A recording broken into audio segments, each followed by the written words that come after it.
ನಮ್ಮ ಕಸ್ಟಮರ್ ತುಂಬ ಜನಕ್ಕೆ ಡೌಟ್ ಇರುತ್ತೆ, ಕ್ವಾಲಿಟಿ ಹೆಂಗಪ್ಪ, ಬಟ್ಟೆ ಹೆಂಗೆ, ವಾಶ್ ಆದಮೇಲೆ ಬಟ್ಟೆ ಏನಾಗುತ್ತೆ ಅಂತ. ಈ ಶರ್ಟ್ನೇ ನಾನು ಹಾಕಿದ್ದು, ಡೌಟ್ ಇದ್ದರೆ ನಾನು ಹಿಂದೆ ಇರೋ ವೀಡಿಯೋಲಿ ನೋಡಿ ವಾಟ್ರಿಗೆ ಹಾಕ್ತಾಯಿದ್ದೀನಿ.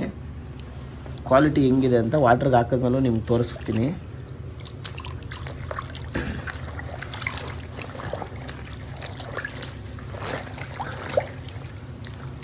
ನೋಡಿ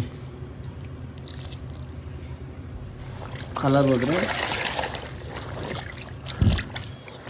ಫುಲ್ಲಿ ಗ್ಯಾರಂಟಿ ಕೊಟ್ಟಿದ್ದೀನಲ್ವಾ. ನೋಡಿದ್ರ ನೀರೇನೋ ಕಲರ್ ಹೋಗಿದೆ, ಚೆಕ್ ಮಾಡ್ಕೊಂಬಿಡಿ. ನೋಡಿ ಯಾವುದೇ ಥರ ಕಲರ್ ಹೋಗಲ್ಲ.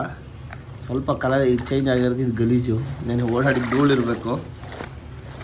ಬಟ್ ಯಾವುದೇ ಥರ ಕಲರ್ ಹೋಗಿಲ್ಲ ನೋಡಿ. ಓಕೆನಾ. ಇದು ಬ್ರ್ಯಾಂಡ್ದೇ, ನಿಮ್ಗೆ ತೋರಿಸೋಣ ಅಂತಲೇ ವಿಡಿಯೋ ಮಾಡಿದೆ. ಓಕೆನಾ. ಈ ಥರ ಪ್ರೂಫ್ ಯಾರು ತೋರಿಸಿದಾರೋ ಇಲ್ವೋ ನನಗಂತೂ ಗೊತ್ತಿಲ್ಲ. ನಾನಂತೂ ನಿಮಗೋಸ್ಕರ ತೋರಿಸ್ತಾ ಇದ್ದೀನಿ. ಒಣಗಾಕ್ಬಿಟ್ಟು ಐರನ್ ಮಾಡೋ ಅವಶ್ಯಕತೆಯೂ ಇಲ್ಲ ಅನಿಸುತ್ತಿದ್ದು. ಏನಿಲ್ಲ, ಐರನ್ ಮಾಡಿದ್ರಂತೂ ಮತ್ತೆ ಹೊಸ ಬಟ್ಟೆ ಹಾಕ್ಕೊಂಡು ಓಡೋದೆ ಒಳ್ಳೊಳ್ಳೆ ಮದುವೆಗೆ. ಇಂಥ ವೀಡಿಯೋಸ್ಗೆಲ್ಲ ಬಿಲೀವ್ ಮಾಡಿದಿರಲ್ವಾ. ನಿಮ್ಮ ಮೈಲಿಡ ಮೆನ್ಸ್ ವೇರ್. Take care.